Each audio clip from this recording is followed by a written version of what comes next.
my favorite panel of the entire weekend is our startup entrepreneur panel. And so these folks are just, between 12 to 24 months to maybe a bit longer than that ahead of you guys. And so our aim is to make this panel, the advice you hear very tactical, very practical, and these are people who I really hope you stay in touch with after today. And so we've got a few topics we're going to course through, and then after which we're going to open it up to Q&A to allow everybody to actually interrogate our panelists as well. So before we do that, could we do a very quick, say 60 to 90 second introduction for each of us? Should we start with you, Dan? Okay.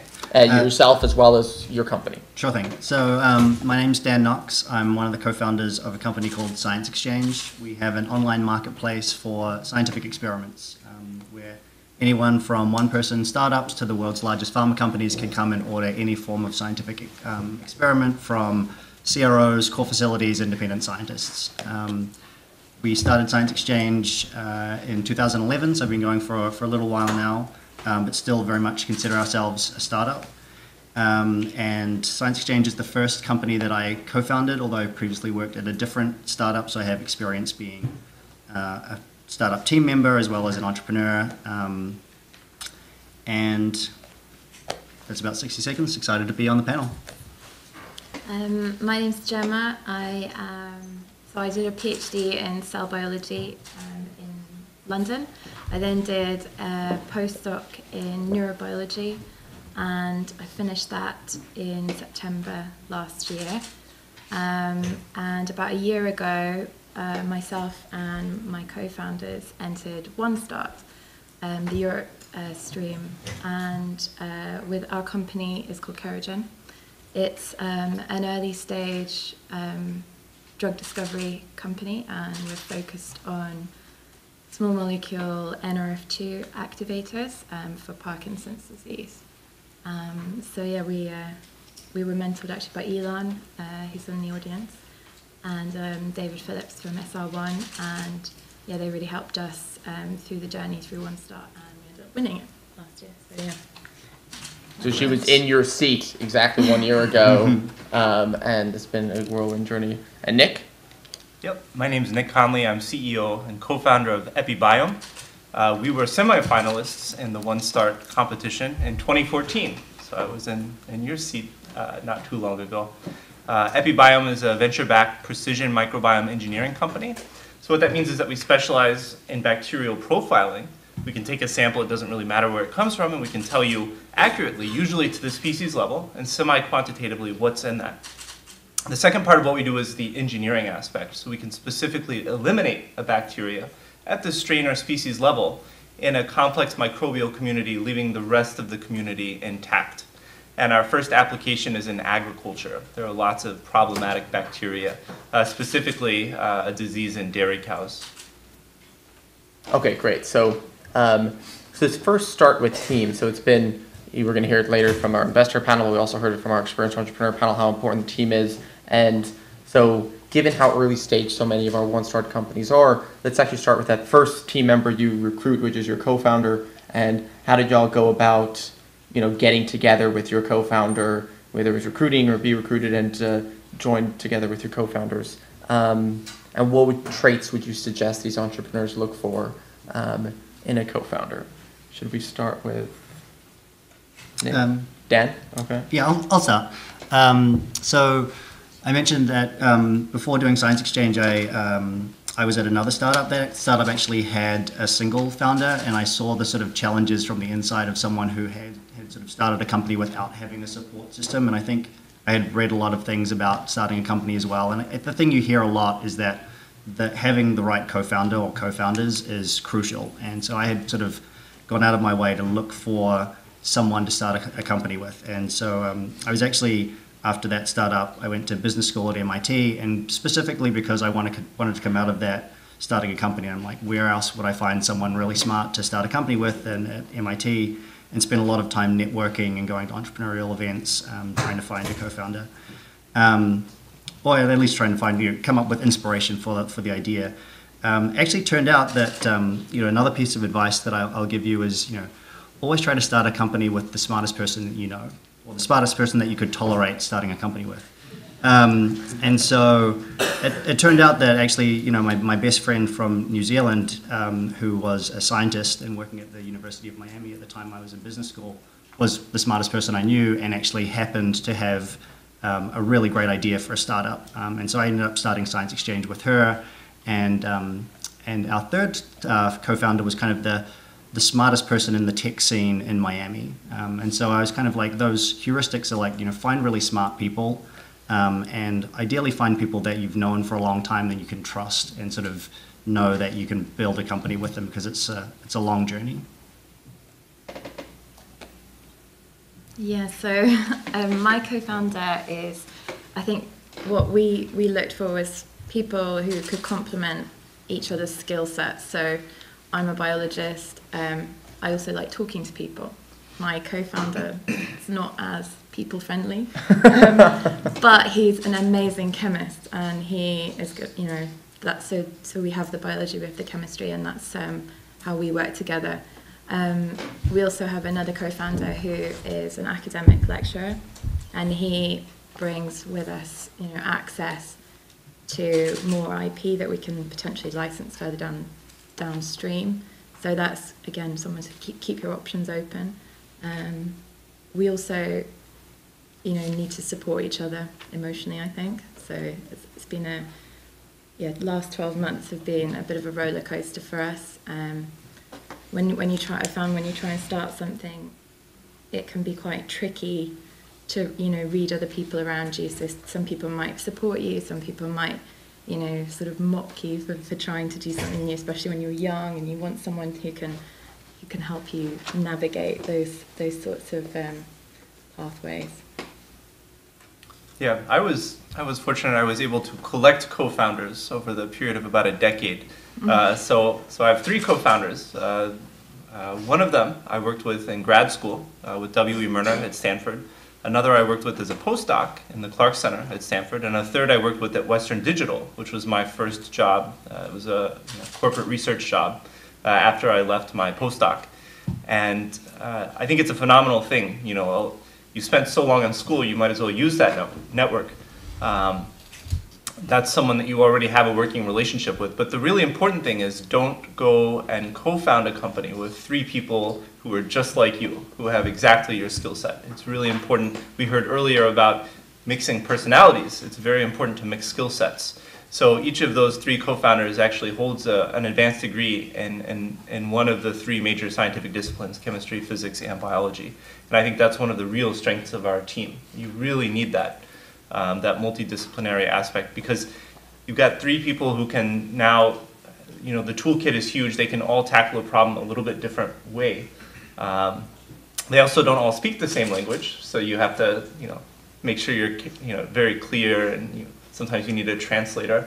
But it's been a real boon to the company to have that diverse skill set. Okay, so just to summarize a bit, it sounds like each of you hit on some very similar themes. You know, hiring as qualified a person as you can. Don't be intimidated by someone who's got some great skill sets, because that's what you want in your team. Make sure they're complementary skill sets that we heard in the prior panel as well. You're not just hiring somebody just like you, but also there's a lot of ups and downs in the vicissitudes of entrepreneurship. So someone who's going to support you, and ideally you're going to be able to support them. You're in this journey together. Moving on, actually, along that thread of co-founders and actually your team, we spoke a bit around the hiring process in our past panel. How have you 3 gone about recruiting your early team members, and tell me a bit about your hiring process on bringing people into your company, especially when things might be a bit nebulous. You might be changing your strategy a bit. What are you looking for in those early employees, and how do you screen for that? You want to go the opposite order? Why don't we do that? Why don't we start with you, Dan? Or sorry, why don't we start with you, Nick? So early on, it's really tough, right? Because you're a fledgling startup. You don't have a lot of money. You have an idea. And, you know, it's always this balance between, there may only be a very small number of people who are crazy enough to join you. So on one hand, you're really thankful. You're like, wow, that's great. You're excited about this. But on the other hand, you still need to maintain that really rigorous approach to hiring, because these are people that you're going to be with a long time. And if you screw up, it's really painful. So, make sure, look for flags.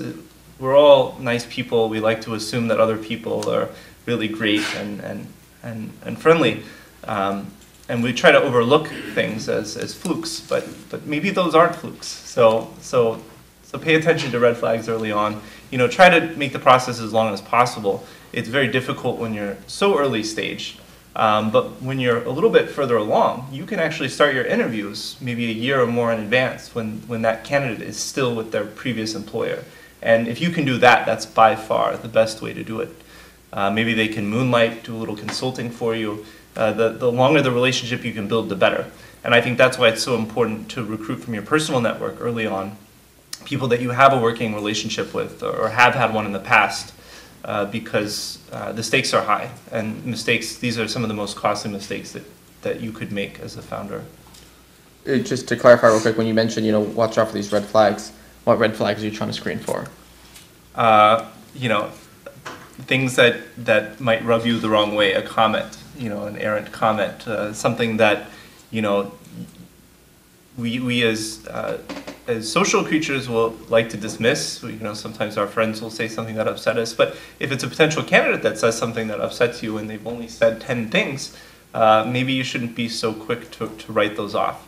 So look for the little things and then dig into it, see if there's actually something there that might be a reason why you wouldn't want to hire that candidate. So for a culture fit, there might not be a good culture. Yeah, okay. Yeah. I mean, it's a lot of it is gut and picking up on those things. Okay. So we haven't actually got very much money to recruit people, so we've had to be a bit creative in finding the next 2 people who are going to join us next month, actually. So we, again, like Nick said, that we started having these conversations, a year ago. These are people we were, studying with or in groups with other groups that we knew about. We knew the supervisors, people who've watched our journey through the One Start process and have got excited by it. And those people who are still, asking how are things going, those are the people you like. The other thing we've done is, right at the beginning, you're looking at your development plan, like what do you need going forward? So outlining all those holes in your own skill set and finding the people to fill in those blanks. So for us, we haven't got any good in vivo biology experience. So a guy who's joining us next week for 6 months, it's a secondment program, so we don't have to sort of pay them. It's but you have to apply and get it approved. And he's joining us. He's an in vivo biologist. We also need to get more hands on the chemistry front. And so we've got another chemist joining us next month. But again, you have to start early, start having those conversations right now, because you never know what you'll need or things in the years to come. And so we're now 30 people at Science Exchange. We have about 20 open positions. Team will probably double this year. So our hiring process now is very different than it was in the early days. But if I think back to the first year and the first 5 people we hired in that year, 4 of them came from personal connections to one of the founders. So our first designer was someone that I knew. Our first 2 software engineers were people that my co-founder had gone to school with. It really is important to tap your personal networks when you're super young, because your Science Exchange is based here in Silicon Valley. It is super competitive talent market, and trying to convince anyone to join your 4-month-old startup is pretty much impossible when you don't have a brand, you don't have much money, and they've got lots of different options. So we 3 of those first 5 we recruited from outside the region. We convinced them to relocate to Silicon Valley, which was crazy given how much we were paying them at the time. But really, look deep into your personal networks. It's like we mentioned, same with co-founders. Those first people you bring onto the team are so important, and you need to be able to work really effectively with them. And the best screen for that is I've worked with them effectively before. So look to people who you have done side projects with, created previous companies with, gone through school with. It's a really good screen for whether they're going to be a good employee. Okay, so let's say you bring them in or your co-founder in, or an early employee, and it's not working out. Have you guys had to let somebody go? And I'd love to know what's the lag between when you realize they really should be let go and when you actually let them go, and if you feel you should have done that sooner. Yes. No. Almost certainly, yes. So I don't know about you guys, if you've had experience with this yet. There'll come times that you have to let people go. You realize that they're not working out. So of those first 5 people that we hired in the first year of Science Exchange, we had to let one of them go within 3 or 4 months. I think we knew almost within 2 months that we needed to, but as as first-time entrepreneurs, actually no, as an entrepreneur, it is hard. It's one of the hardest things you ever have to do. You've gone to great efforts to find great people. You've sort of convinced them to join your company. In some cases, you've convinced them to relocate. You've convinced them to give up other opportunities to join you, and they've put a lot of faith in you. And then you're the one who has to sit down and tell them, hey, this isn't working out, we need to let you go. That's not fun for anyone. And it's the hardest thing that I've ever had to do as an entrepreneur, and sadly I've had to do it more times than I'd like to admit. And it never gets any easier. So, but it almost invariably you wait too long, because it's something that is just, you want to put it off. You want to have faith that the person that you've gone to all these efforts to hire and the things that you saw in them initially, they can deliver on. You think that it's a failing of you, and you haven't been managing them appropriately. You haven't been sort of setting the right sort of targets. You try your hardest, but I think sometimes you just kind of know deep down that it's not going to work out. And when you get to that point, you really need to make the decision. Yeah, the thing I like to remember is that I've regretted hiring somebody, but I've never regretted firing somebody, and I've only regretted waiting too long to do it. And when you realize there's never actually a good time to fire somebody, they might have won the lottery the day before, but they're still not going to like you firing them, right? And so you have to realize you're thinking, okay, maybe now it's not the right time, maybe tomorrow's not the right time. There isn't really a perfect time other than now when you realize that it's time for them to go. But again, as mentioned I think Greg mentioned in the panel earlier, that doesn't mean they're bad people, right? It just might be that it's not a good situation at your company, and the most humane thing to do is to let them go, and they might go and flourish at another startup or flourish at a big company or at a nonprofit. And so the most humane thing to do for both you and your team and for that person is to let them go. But do you guys have any thoughts? Have you ever had to let anybody go? Well, we could have had another 2 co-founders. And yeah, that was difficult, having to try and say, actually, no, you can't be a co-founder anymore. And again, we let it go on way too long. You sort of avoid, and you kind of hope that that person might get better, or they might be nicer, and yeah, it's you just got to nip it in the bud. We were fortunate. To date, we haven't had to let anyone go. We had a co-founder who had some visa issues, so the U.S. government did take away one of our employees. But aside from that, we're at 11 full-time, and we've had 100% retention since inception. And it's definitely a difficult thing. I've seen it in many of my friends' startups, and it's also a hit for morale, right? Because everyone else at the company is sort of thinking like, well, that person wasn't very good, but who's next? So. Okay, and I'm just looking at time, so we're going to speed through so we can get to some financing and some Q&A as well. So let's tackle this next topic very, very quickly, and this recruiting mentors and advisors, because I think this is something we're all in, and OneStar's very much around mentorship, and you're all very enthusiastic, fantastic with your science, but what you're lacking, as we mentioned, is more experience in how to build a healthcare company. So we want to encourage you all to recruit advisors and mentors. And how have you all gone about recruiting mentors or advisors for your company, and what advice would you give our entrepreneurs when it comes to recruiting an advisor, how to go about doing that?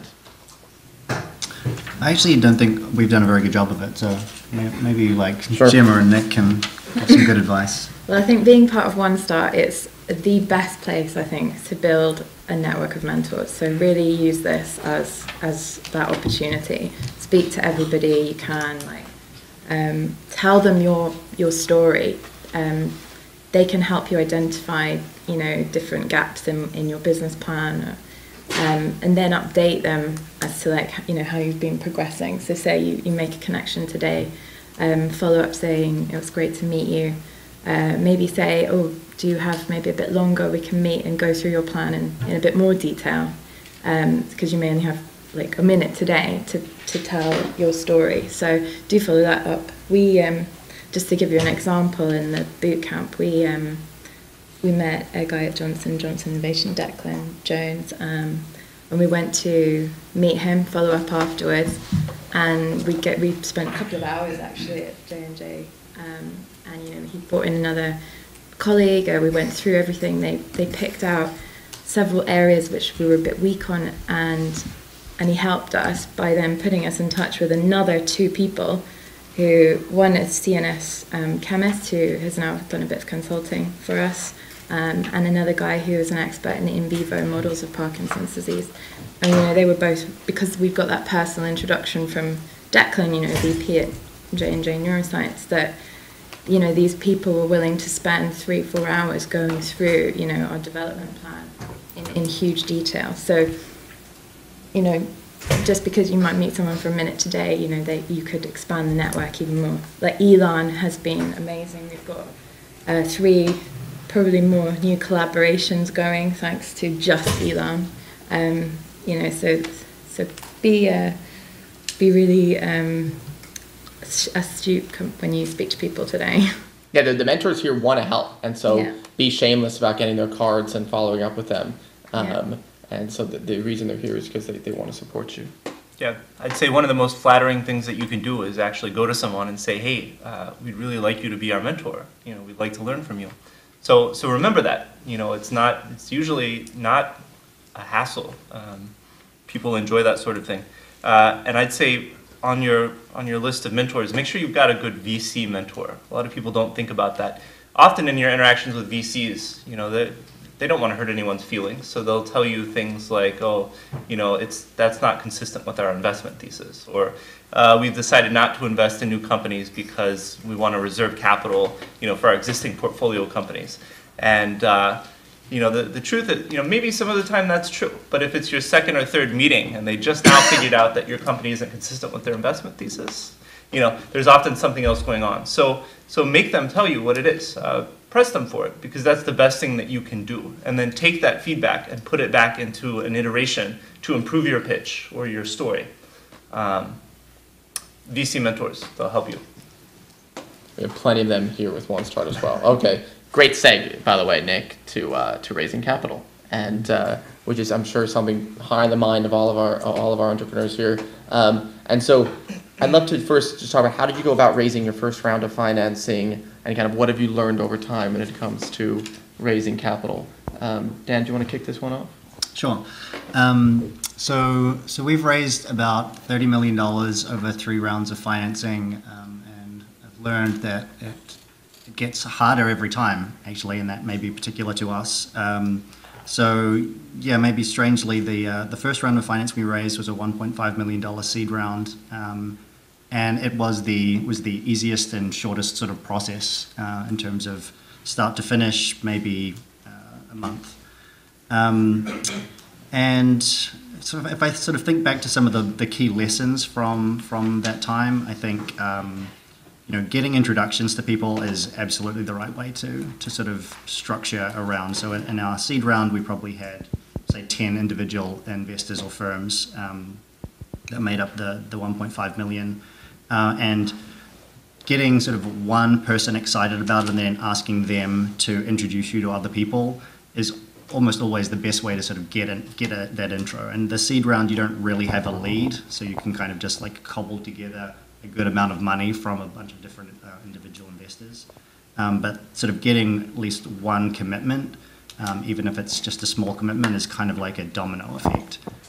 But introductions to investors, whether it's a seed round, A, B, that's kind of key. I think maybe Simon mentioned it in the earlier panel, but it's the difference between, someone giving you 30 minutes or 60 minutes of their time versus them like basically trying to get away from you. And so if you get an introduction from someone that, they've previously invested in, so a portfolio company or another investor that they trust, or even ideally, someone they know who's already committed to investing in your round, that's golden. So leverage those connections, and when someone commits to you, ask them who else they know. So we haven't raised any money yet, but I think Nancy mentioned it in the last round, is trying to be honest, transparent with your development plan and making sure you and your investor are aligned, you're on the same page. I think it's also important that you get on well as well. And so start those conversations early, try and find someone who has interests in your particular area, and keep the conversations going. So but don't keep talking for the sake of talking. Try and demonstrate progress with investors. So every few months, get back in touch, say, oh, look, we've actually managed to organise this collaboration, or we've got this new data, and you're building that relationship, and it's about trust. They're believing, they want to invest in someone who can deliver. Yeah, we raised about 400,000 in our seed round, and then just recently closed a $6.1 million Series A financing. I'd say the first thing, get a good corporate attorney. That's really important. I think Mike O'Donnell from Morrison & Foerster has participated in this this event previously, and it's going to be expensive, but it's definitely some of the best money you'll ever spend. Remember, here in San Francisco Bay Area, Silicon Valley, a good fraction of the people who are probably over 40 are accredited investors, and investors are everywhere. So one of our seed investors overheard me talking at a restaurant and ended up investing. They're everywhere. So keep that in mind. I'd say a lot of the VCs around here know about Lean Launchpad or CLSA's FAST program. I highly recommend you go through one or both of those programs. Get some press. There are lots of reporters, and it's their job to write stories. And they don't have to contact you. It can actually go the other way around. And having press is fantastic. Nothing like sending a link to your potential investors, like, hey, the San Francisco Chronicle just wrote a story about us. I'd say, make sure you nail your executive summary and your pitch. That needs to be really tight. And then accelerators.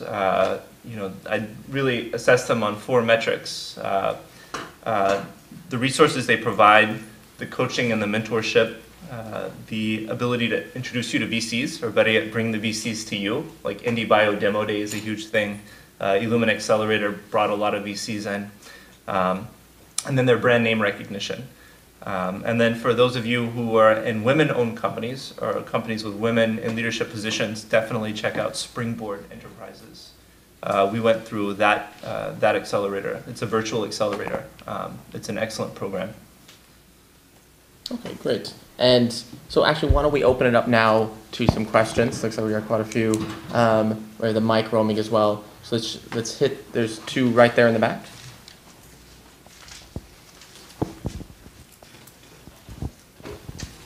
So you guys were talking about private investment. Did you augment that with any non-dilutive funds, grants, et cetera? Yeah, we were fortunate to win a Bill and Melinda Gates Foundation Grand Challenges Explorations grant. We've applied, I think we have outstanding applications for SBIRs with like USDA, NSF, NIH, but it can't be your funding strategy. Like it should be one of the activities that you do, but don't ever count on it. I think it's a good way to get some early money to help you get to the stage where you're then ready to have some serious conversations with VCs. Can you speak a little bit about the relationship between your early seed investors and then the later institutional investors? Were there any clashes or differences of opinions? I mean, of course there were, but... Not in my case. I found that actually so we raised from primarily tech-focused seed investors here in the Bay Area, and they're all fairly sophisticated investors. The vast majority of them are very hands-off. They have portfolio approach, invest in tens, if not more, companies each year, and you're just kind of small, and you get a little bit of their time, but they're not really that focused on you. It's only really when you sort of raise an institutional round and you get someone who's putting in multiple millions of dollars and puts a person on your board that you really see the difference between an investor who kind of hopes you do well and an investor who really is invested in you doing well and is committing their time and resources and reputation to your success. But no real conflicts between different stages of investor from my perspective. Yeah, I'd say be very wary of angels that actually want a board seat. You probably don't want them as investors. They shouldn't have any expectation of having considerable input into running your company.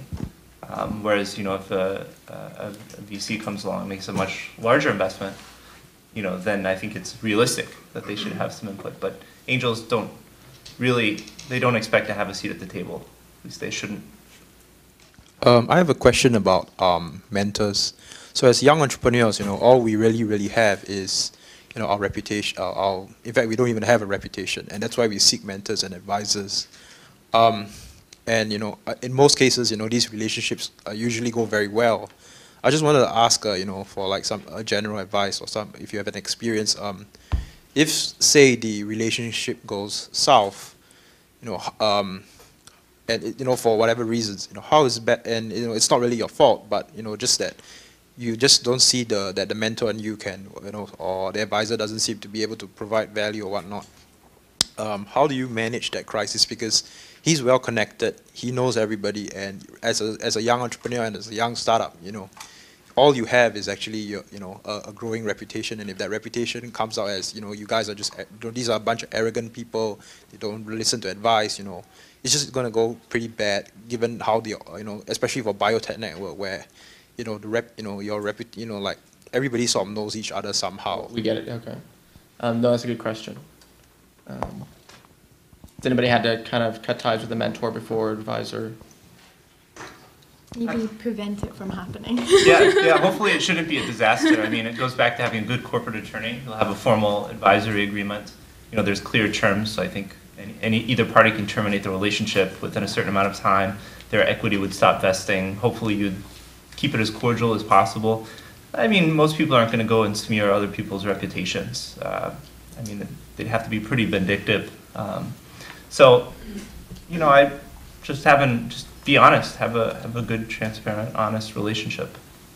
I was wondering if maybe you could comment on how your company's location has facilitated or maybe hindered this process. So, Nick, I think you mentioned, just like being in the Bay Area and overhearing somebody or someone overhearing you at a restaurant, they actually invested in you. So in that case, like, would you say being in the Bay Area has been, a critical determinant for your success? Yeah, I really think you've got to start off in one of the major biotech hubs, so Boston or here, if you're doing biotech. A lot of investors will demand that of you. One thing that I'm not clear on is how long do you have to stay here? So once you capture a lot of that benefit, is it possible to move somewhere like Austin or, and still keep good, have a good qualified pool of candidates for recruiting? And that's something that I can't answer yet. But I'd say it's really important to be here, at least early on. Yeah, I think particularly for access to capital, this area, so Science Exchange, it's based in Palo Alto, very important. I think it has a double-edged sword in terms of talent. Like there is a lot of talented people here, and so Science Exchange has a very strong engineering and product development team, and finding great engineers is possible here. The flip side is that it's such an entrepreneurial community. Like we've lost engineers because they want to start their own startups, and entrepreneurialism is one of our core values. And so I kind of feel proud about that, but it also sucks to lose someone great on your team because they are in this ecosystem that encourages entrepreneurship, and it's super easy to start a company. And you know, by the nature of them sort of hanging around with you, they meet investors, and all of a sudden they're like, hey, I've got some seed investment, I'm starting my own thing. So it is, I mean, the most successful companies, especially startups, are coming from these clusters, Boston, San Francisco, London, that just that intermix of talent and capital is really tough to replicate elsewhere. Genentech didn't come from Salt Lake City or Topeka, Kansas. And so I think we're just running out of time at the moment. So we have time for one more question before we do our caffeine break. Yes, sir. How do you manage new projects in IP with your faculty advisor while still working on the project that the company owns? Do you keep the IP? Do you file with the university? How do you do it? So that's a very good question. It's one that is particularly challenging for us at the moment. So you have to get those conversations in early. Try and so at the moment we haven't spun out of our university yet. So we're technically still a university project, which sort of makes it easier. But at some point we will be a spin out. So I guess you just have to have those conversations really early on, really define what the projects are going to be. So at the moment we've got these two secondment projects, and anything that's been done in that is owned by the company. So we have a company, but it's a sort of shell at the moment. And we're about to have, actually my colleagues are having a big conversation on Wednesday, which is hoping to try and get a deal where we stay in the university and they support us and sort of nurture us a bit, but we can predefine terms on foreground IP. So it's going to be a tough conversation, but I think that's something you can work towards. Although it's not necessarily, it's a bit of a grey area, I guess. It's not, you know, when you've got one patent, you file it, and out, it's not as easy as that. But I think the benefits of staying in an institution at this time for us greatly outweigh leaving, purely because of how much having lab space is going to cost us. Core facilities. Yeah.